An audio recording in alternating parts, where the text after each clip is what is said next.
सुमन पांडे जी का, जिन्होंने सेप्टिसीमिया पर अपने वक्तव्य दिए। अब इसी कड़ी में प्रोग्राम को आगे बढ़ाते हुए प्रोग्राम समाप्ति की तरफ चल रहा है। अब मैं डॉक्टर बीके सिंह जी को बुलाना चाहूंगा, जो संस्था के जनरल सेक्रेटरी हैं। डाइस पर आए।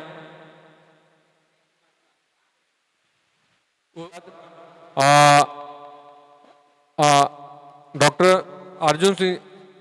अर्जुन सिंह जी ने जो कहा है उनकी बात को मैं समझ रहा हूं, और पांडे जी का इंटेंशन यह है कि जब तक हम जनरल डिजीज को नहीं पकड़ेंगे, जो हमारी रोजाना क्लिनिक पे पेशेंट आते हैं, कैंसर के कितने पेशेंट रोज सबके पास आते हैं? जितने लोग बैठे हुए हैं, क्या सबके पास कैंसर के ही आते हैं?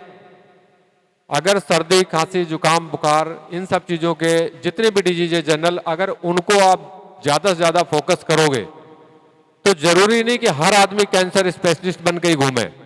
लेकिन सच्चाई यह है कि कुछ लोग तो कैंसर पे काम कर रहे हैं, और कैंसर का नाम लेके दिखावा बहुत बड़ा है इलेक्ट्रोहोम्योपैथी में। इसमें भी कोई छुपी हुई बात नहीं है। मैं किसी का नाम नहीं लेना चाहूंगा, क्योंकि ये मंच जो है साइंटिफिक है, और यहां से कोई पॉलिटिकल या कुछ किसी का क्रिटिसिज्म करना ठीक नहीं होगा। लेकिन ये दुख है कि सोशल मीडिया पे अगर हम अपने फेसबुक, व्हाट्सएप खोलते हैं जब, तो कैंसर से नीचे की बीमारी की बात होती ही नहीं है। और अगर पूछ लिया जाए कि तो फिर 2017 में कमेटी बनी, अब तक किसी ने कोई ऐसा डाटा क्यों नहीं दे दिया कि हमने ये कैंसर विद एविडेंस ठीक किए हैं, आप क्यों नहीं रिकॉग्निशन दे रहे हो? तो एक आदमी खड़ा नहीं होगा। लेकिन ठीक किए हैं। मैं मानता हूं दवाइयां काम करती हैं, लेकिन कोई ये कह दे कि हम 24 घंटे कैंसर ही ठीक करेंगे, बाकी बीमारी गई भाड़ में, और आज वही हो रहा है। तो अर्जुन सिंह जी कैंसर पे काम कर रहे हैं, और मुझे पता है बहुत पेशेंट ठीक भी किए हैं, इसलिए उनका भी कहना बहुत उचित है। पांडे जी का यह कहना था कि सबसे ज्यादा कैंसर उनके ही प्रदेश में ठीक हो रहे हैं। अब आगे कुछ नहीं कहूंगा, सब लोग समझ गए होंगे, है ना? तो बस आगे क्या कहना है, ठीक है? तो इसलिए ये कंट्रोवर्शियल कुछ नहीं था, बस ये था कि कैंसर के ऊपर क्यों बोला गया। वजह ये थी जो मैं कहना चाह रहा हूं कि हाँ, जनरल डिजीज को भी लेके चलो, कैंसर तो है ना। सामने बैठे हुए हैं डॉक्टर अपना वर्मा जी, वो खुद भुक्तभोगी हैं कैंसर के, उनके परिवार में रहा है ना। तो अगर इतने ही हॉस्पिटल थे इलेक्ट्रोहोम्योपैथी के, सब कैंसर ठीक कर रहे थे, तो शायद वो भी ठीक करवा लेते अपने वाइफ को। आराम मिलता है, माना जाएगा, लेकिन किसी को 100%, है ना। तो ठीक है, आगे अब मैं डॉक्टर बीके सिंह जी को निवेदन करूंगा कि कम शब्दों में बढ़िया चीज बताएं।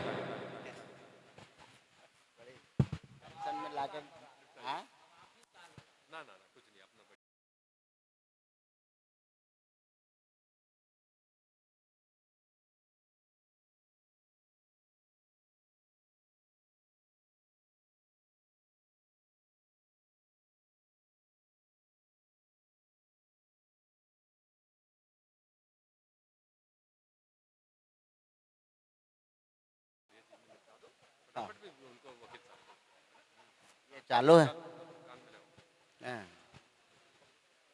साथियों नमस्कार। क्या है कपिल? वहाँ पंखे से वो पंखा बंद करवा दो। हाँ, बंद करवा दो।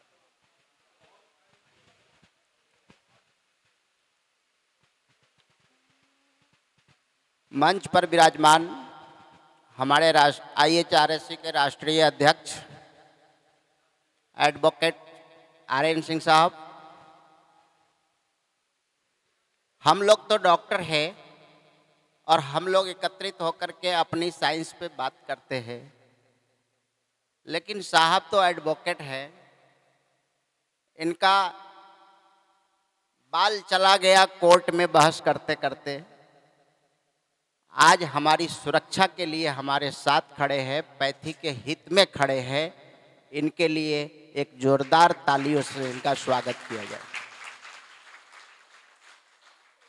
आज IHRSC की संप्रभुता, गरिमा, या जिस मिशन को लेकर IHRSC आगे बढ़ी थी, 2014-15 में IHRSC जन्म लिया। अभी केवल IHRSC 10 साल का बच्चा है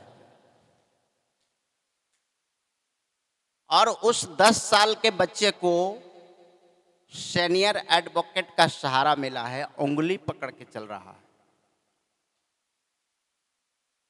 और मुझे यकीन है, मैं आपको एक और बहुत ही इनके बारे में सेंसिटिव बातें हैं। कोरोना पीरियड में जो इनकी परिस्थिति हुई थी, हमारे वकील साहब का, कोई कह ही नहीं सकता कि अब ये लौट कर घर आएंगे, बट उनकी पॉजिटिव थिंकिंग, पॉजिटिव विचारधारा, या ये कह दीजिए इलेक्ट्रो होम्योपैथी को सिस्टम को शायद उस पोजीशन तक जाना था।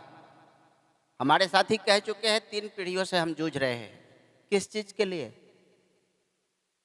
हमें सरकारी मान्यता या रिकॉग्निशन का चैप्टर केवल एक पॉइंट अधूरा है। प्रैक्टिस की अनुमति है, आप प्रैक्टिस करिए, प्रैक्टिस में कहीं कोई प्रॉब्लम नहीं है किसी भी राज्यों में। और जब ये कोरोना से लौट कर आए, क्या पता हमारे सभी साथियों का आशीर्वाद लगा हो या इलेक्ट्रो होम्योपैथी को आगे तक सफर करने के लिए इनका सहारा जरूरी रहा हो, और ये वापस आए कोरोना से उठकर। 3 महीने या 4 महीने वेंटिलेटर की तरफ थे ये। आज कहाँ होते पता नहीं, पर आज पैथी इनको वापस लाया है।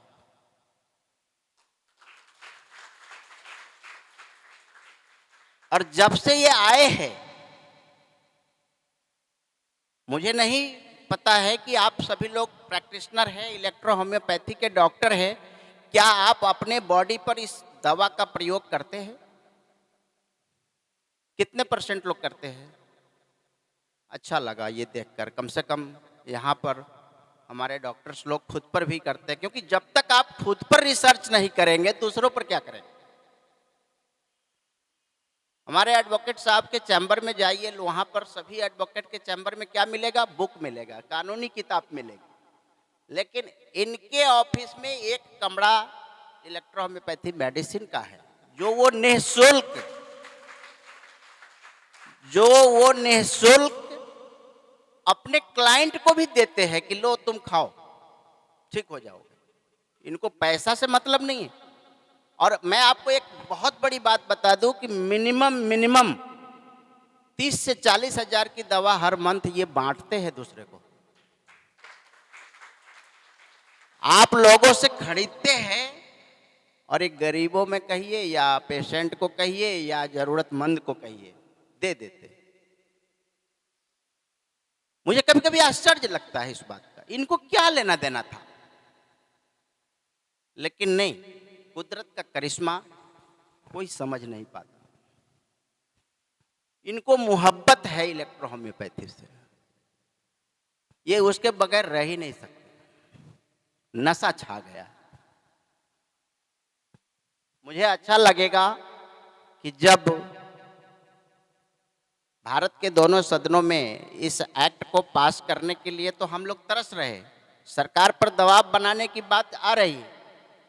आईडीसी बनी, सारे के सारे पेपर सबमिट कर दिए गए।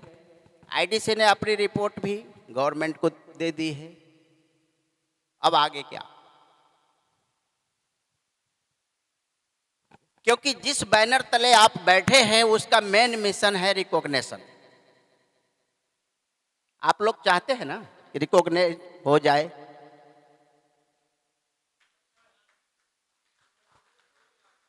सब लोग चाहते हैं।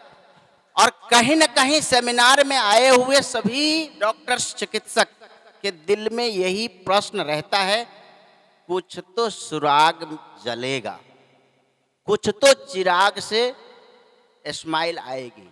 यही सुनने के लिए तरसे है ना। मैं समझता हूं जो जलता है वही कुछ करके दिखाता है, जो जलेगा नहीं वह क्या दिखाएगा कुछ करके। जलेगा, रोशनी मिलेगा, बहुत कुछ मिलता है।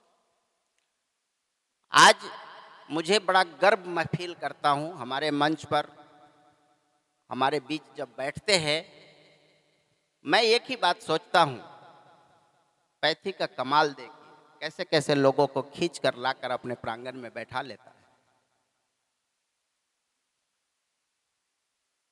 76 ईयर, सर 76 ईयर ना आपका एज?